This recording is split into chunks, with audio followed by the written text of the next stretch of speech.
नाही, मला आत्ता तो व्हिडिओ मिळालेला आहे आणि तो सोशल मीडियावरही खूप व्हायरल झालेला आहे. काही इलेक्ट्रॉनिक मीडियानी तो व्हिडिओ आपल्या चॅनलच्या माध्यमातून दाखवला आहे.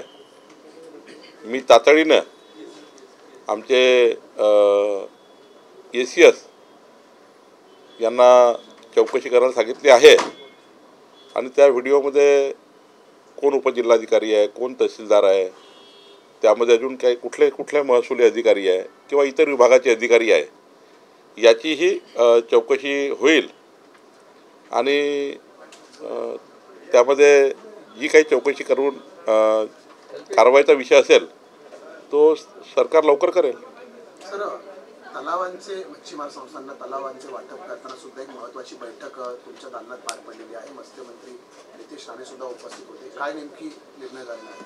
नाही, महाराष्ट्रातले जे मासेमारी भोई समाजाचे जो समाज आहे त्यांना जी काही तलाव आता मासेमारीकरता द्यायची आहे, जो मच्छीमार समाज आहे त्यांना तलाव पाहिजे आहेत, त्यामध्ये काही धोरणामध्ये सुधारण्याची गरज आहे. जे 1000 सभासद संख्या असलेले ज्या सोसायटी आहे मच्छीमार सहकारी संस्था, त्यांना 250 हेक्टरपर्यंत तलाव द्यावा. ज्या लहान सोसायटी आहे त्यांना कमी हेक्टरचा द्यावा. मोठ्या प्रमाणावर मत्स्य व्यवसाय आणि उत्पादन वाढवण्याकरता जिल्हा नियोजन मंडळांनी त्याकरता निधी उपलब्ध करावा. आणि नितेश राणे यांची भूमिका अशी आहे की उत्पादन क्षमता वाढवणे, हाय क्वालिटी मत्स्य पालन त्या ठिकाणी होणे आणि संपूर्ण राज्याचे जे काही वॉटर बॉडी आहे त्या वॉटर बॉडीमध्ये जसं जिल्हा परिषदकडे वॉटर बॉडी आहे, काही महामंडळाकडे आहे, काही इरिगेशनकडे आहे, या सर्व वॉटर बॉडी या मत्स्य व्यवसायाखाली आणून मोठ्या प्रमाणावर रोजगार निर्मिती करणे आणि मोठ्या प्रमाणावर मासेमारीचा हा व्यवसाय हा पुढे नेणे, त्याचं उत्पन्न दुपटीतिपटीने वाढवणे, याकरता ही बैठक होती. आणि या बैठकीमध्ये अनेक धोरणावर चर्चा झाली. माननीय मुख्यमंत्री लवकरच या धोरणाला मान्यता देतील आणि राज्यामध्ये नितेश राणे यांच्या नेतृत्वामध्ये मासेमारी हा आणि मत्स्य उत्पादन आणि हा जो विषय आहे हा आत्तापर्यंतच्या एकूण जे काही उत्पादन क्षमता आहे त्यापणे ती क्षमता खूप वाढली पाहिजे, याकरता आमचं सरकार काम करणार आहे. पाकिस्तानच्या समर्थनार्थ घोषणाबाजी झाल्याची माहिती समोर येते. इंडिया पाकिस्तान मॅच नंतर भाजपचं सरकार आहे राज्यामध्ये, केंद्रामध्ये काय कारवाई होणार? अशा काही महाराष्ट्रामध्ये प्रवृत्ती आहेत.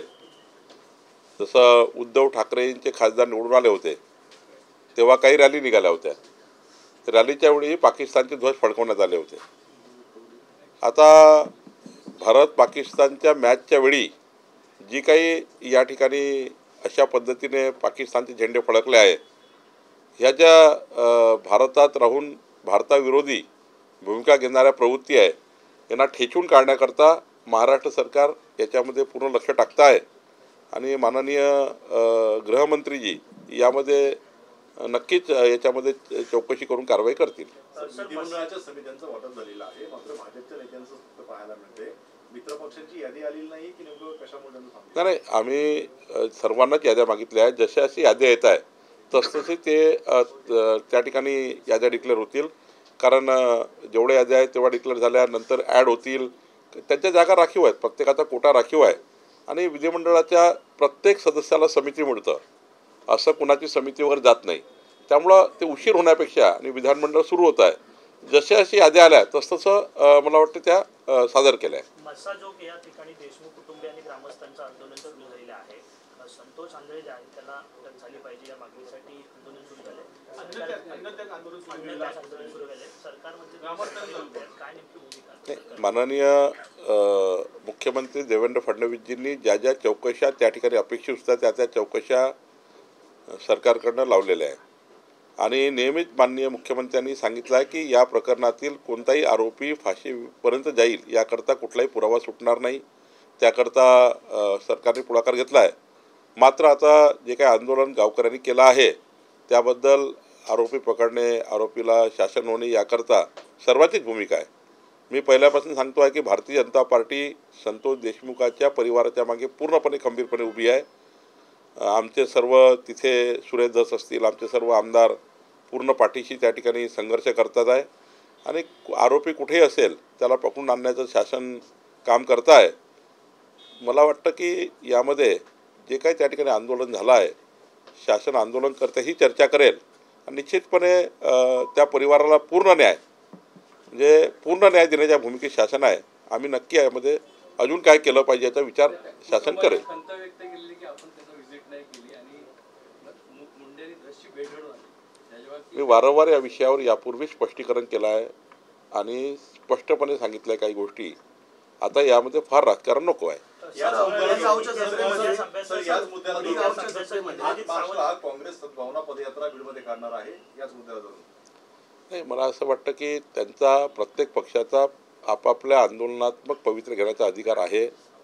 त्यांनी काय करावं, काँग्रेसनी काय करावं, राष्ट्रवादीने काय करावं, कोणी काय करावं याबद्दल माझी काही म्हणणं नाही.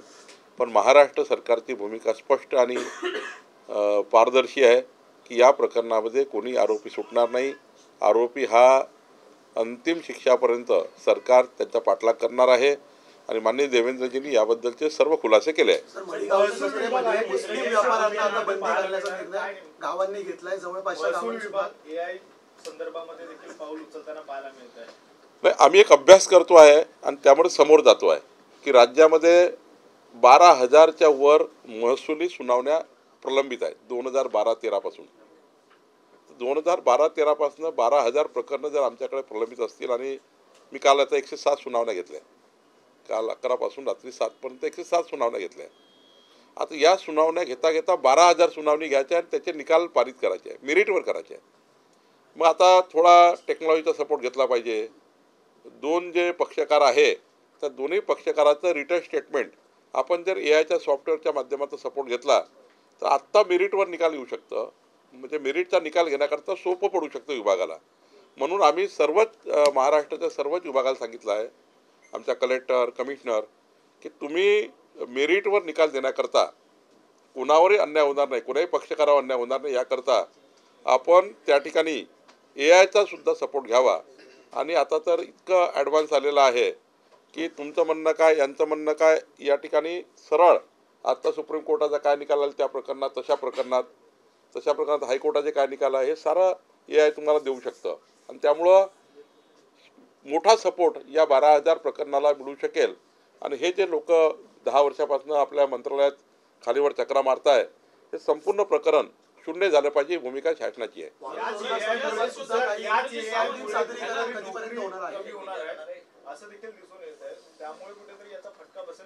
काही नोकरी कमी होणार नाही.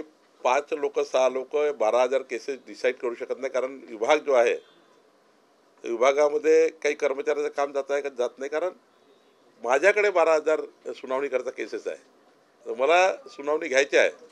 पण घेताना आमच्या विभागाचे राज्यमंत्री आहे, मी आहे, आमचे प्रधान सचिव आहे. आम्ही 5 वर्ष पूर्ण वेळ काम केलं सुनावणी घेण्यास तरी एवढ्या सुनावणी संपणार नाही. त्यामुळं टेक्नॉलॉजीचा सपोर्ट घेऊन आपल्याला याच्यात लवकर काम करायचं आहे.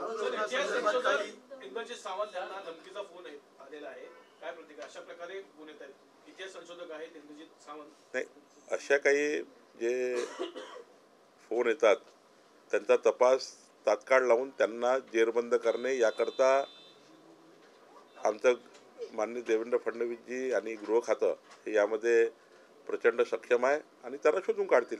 आमदार कोल्हेने एक गौप्यस्फोट केला, त्यांची जी संभाजी सभेत होती ती त्याचा जो शेवट आहे तो वेगळ्या पद्धतीने दाखवण्यासाठी दबाव होता आमच्यावरती, असं एक गौप्यस्फोट आहे. मला त्याबद्दल काही माहिती नाही.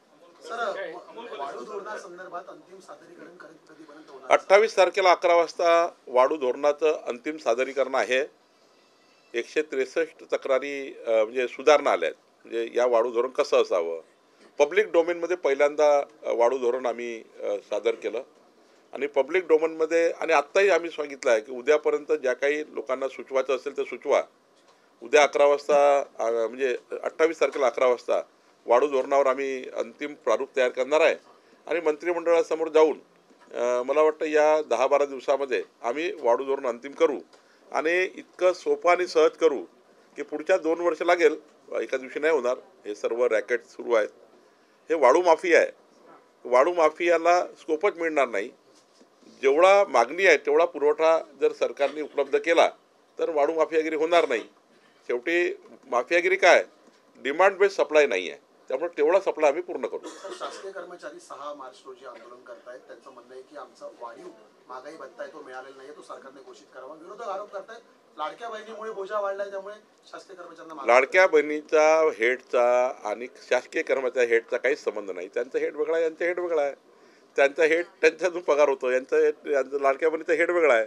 त्यामुळं सर्वांचे अर्थसंकल्पीय नियोजन वेगळं आहे, त्याचा याचा काही संबंध नाही. लाडक्या बहिणीचे 9 लाख अर्ज जे आहे ते थांबवण्यात आले, रद्द करण्यात आले, त्यामुळे 1620 कोटी रुपये जे आहेत ते सरकारचे वाचले जातात असं. सरकारचे पैसे वाचले याच्यापेक्षा जास्त महत्त्वाचं आहे, व्याख्येमध्ये बसणाऱ्या लाडक्या बहिणींच्या संख्येमध्ये त्या ठिकाणी सुटल्या असतील त्यांना मिळालं पाहिजे. शासनाचं धोरण काय, ज्या वर्गाकरता योजना तयार केली, ज्या वर्गाकरता आपण योजना तयार करतो त्या वर्गामध्ये जर चुकीचे लोक आले असतील त्यांना कमी करणे आणि अजूनही लाडक्या बहिणीचे काही अर्ज सुटले असतील त्यांना त्या लाडक्या बहिणीच्या योजनेत घेणे. पैसे वाचण्याकरता काय शासन काम करत नाही. योग्य व्यक्तीला शासनाची योजना मिळाली पाहिजे. आणि मी तर म्हणेल, जसं गॅस सबसिडीच्या वेळी माननीय प्रधानमंत्री मोदीजींनी एक आव्हान केलं की देशातल्या ज्यांना सबसिडीची गरज नाही त्यांनी सबसिडी सोडा, लाखो लोकांनी सबसिडी सोडली गॅसेसची. त्याप्रमाणे आमची विनंती राहील की ज्या आमच्या लाडक्या बहिणींना अशा शासनाच्या योजनेची गरज नाही, त्या समृद्ध आहेत, त्यांचे नाव आले असतील, त्या जर स्वतःहून कमी झाल्या तर फारच चांगलं. आणि शासनाने सांगितलं की आम्ही कोणाचे अनुदान त्या ठिकाणी कमी करणार नाही जुनं घेतलेलं. मात्र व्याख्येत न बसणाऱ्या आपल्या योजनेतल्या ज्या लाडक्या बहिणी आहे त्यांचं नाव जरी कमी झालं तरी ज्या पात्र लाडक्या बहिणी आहे ज्या अजून सुटल्या योजनेतनं त्यासुद्धा येऊ शकतात आणि त्यांनासुद्धा अनुदान मिळू शकेल.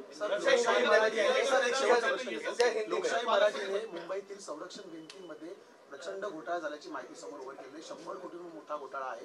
कारवाई होईल का? कारण शासनाचा निधी वापरला जातोय मात्र संरक्षण भिंतीच वापरली जात नाही. हजारो कुटुंब अद्यापही धोक्याच्या छायेखाली. मला असं वाटतं याचं काही जर व्यवस्थित शासनाकडे जर तुम्ही दाखवलेली आहे बातमीचा फॉलोअप आम्ही करूच, पण मला वाटतं कुठल्या तरी तिथल्या निवेदनकर्त्यांनी जर शासनाला व्यवस्थित पाठपुरावा केला किंवा त्याचे व्यवस्थित काही पुरावे दिले तर माननीय मुख्यमंत्र्यांकडनं त्याची एक चौकशी लावून घेता येईल.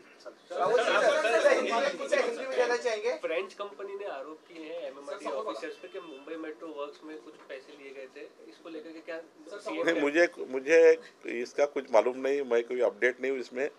जैसा मेरे पास आप देंगे मैं अपडेट करके आपको माहिती दूंगा. सर, महाराष्ट्र में मालवा में सर इंडिया पाकिस्तान के मैच पर भारत विरोधी नारे लगाए गए थे, जिसके बाद नीलेश राणे जो शिवसेना में आपके अलायंस में उन्होंने वहाँ पर कार्रवाई भी की. इस पर सर आप बीजेपी ने क्या पक्ष है? देखिए, इसके पहले भी ऐसी घटनाएं हुई है. माननीय उद्धव ठाकरे जी के जब मेंबर ऑफ पार्लियामेंट चुनाव जीते थे वो समय परभनी और नासिक में ऐसी ही घटना हुई थी कि पाकिस्तान के झंडे वहाँ पर विजय उत्सव में फहराए गए थे. ऐसा ही अभी ये हुआ है कि इंडिया पाकिस्तान के मैच के समय तो शासन ऐसे देश विद्रोही देश विरोधी कार्रवाई करने वाले लोगों को ढूंढकर निकालेंगी. और माननीय देवेंद्र जी खुद इसमें उन्होंने एफर्ट लिया हुआ है. माननीय मुख्यमंत्री जी योग्य कार्रवाई करेंगे. विधिमंडल समितियों में सहयोगी दलों को स्थान मिलने वाला है कि नहीं, क्योंकि उनके नाम की घोषणा नहीं हुई है. देखिए, विधिमंडल समिति में कांग्रेस का हो, राष्ट्रवादी का हो, बीजेपी शिवसेना का हो, सबको स्थान मिलता है. वह हर एमएलए को कोई ना कोई कमेटी में जाना ही पड़ता है.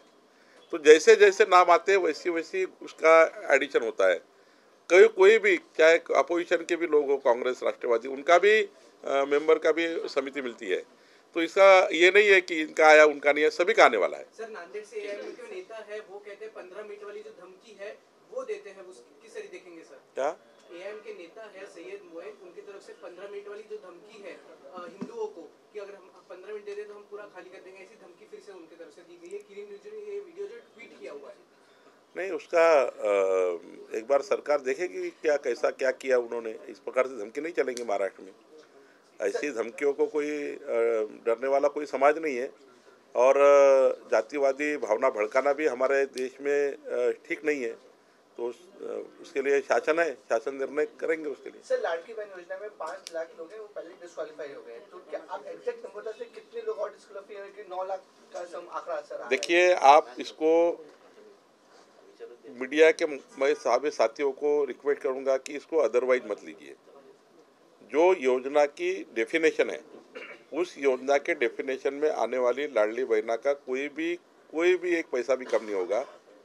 माननीय मुख्यमंत्री जी ने ये भी कहा कि इसके पहले अगर डेफिनेशन के बाहर है लेकिन उन्होंने लाभ लिया है तो भी हम कुछ नहीं करेंगे। लेकिन अगर योजना के डेफिनेशन में नहीं है, योजना के जो उद्दिष्ट है वो पूरा नहीं हो रहा है, जो वर्ग के लिए योजना बनाई गई हमारे लाडली बहनाओं के लिए वो वर्ग के बाहर के लोग आ रहे हैं, तो मुझे लगता है कि इसमें खुद होके ही हमारी लाडली बहना को जिनको ज़रूरत नहीं है, जैसा प्रधानमंत्री जी ने एक आह्वान किया था गैस सब्सिडी के लिए कि इस देश में ऐसे लोग हैं जो गैस सब्सिडी की ज़रूरत नहीं है, बहुत लोगों ने गैस सब्सिडी छोड़ दी थी। उसी तरह से जिन लाड़की बहनाओं को ज़रूरत नहीं है, हमारे पास समृद्ध है और कुछ नाम आ गया होगा योजना में, तो वो ऐसे ही छोड़ देने का मैं वैसे ही छोड़ दे ऐसी विनती करूँगा। अगर सर्वेक्षण में आ जाता है कि भाई इन लाड़की बहना को व्याख्या के बाहर ज़रूरत नहीं है, ऐसे कुछ लाडली बहना है, उनका कुछ पुराना तो वापस ले लेंगे हम, लेकिन आगे चलकर थोड़ा कम होगा क्योंकि वो योजना में नहीं है तो भी वो लाभ ले रहे हैं। एडिशन में ऐसा हो सकता है कि ऐसी अनेक लाड़की बहना है जो अभी तक एनरोलमेंट नहीं हुई है, अभी तक उनका लाभ नहीं मिला है, ऐसी ही बहुत बहना है हमारी, उनका भी एंट्री हो सकती है क्योंकि उनके लिए भी हम चांस देने वाले हैं। आंकड़ा कैसे ठहराएंगे? आंकड़ा किसके हाथ में ठहराना है? जैसा जैसा सर्वेक्षण होगा वैसा वैसा आगे जाएंगे।